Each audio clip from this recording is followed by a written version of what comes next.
50,000 కూడా కేంద్రం నుంచి ఇస్తానని చెప్పడం, 2 లక్షలు చనిపోయిన వాళ్ళకి ఇస్తానని చెప్పడం కూడా జరిగింది, ప్రకటించడం జరిగింది.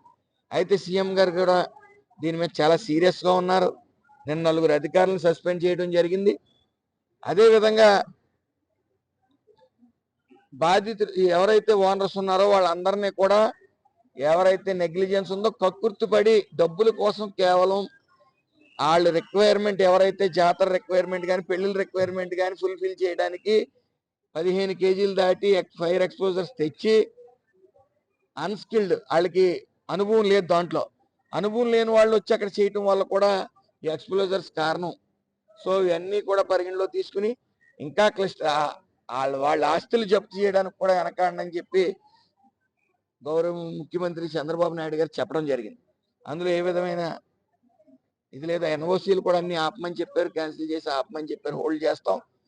మళ్ళీ ఇప్పుడు శివకాశి లాంటి ఇవి ఉన్నాయి, అటుపక్కన కూడా ఒకసారి ఓ టీంని పంపి అక్కడ ప్రమాదాలు ఎందుకు జరగట్లేదు, ఏమైనా మిషనరీ ద్వారా చేసే అవకాశం ఉందా ఏంటనేది చూసి దాని మీద నిర్ణయం తీసుకోవడం జరుగుతుంది. ఒక కమిటీ ఓటు వేసి. ఏదేమైనప్పటికీ చాలా దురదృష్టకరమైన సంఘటన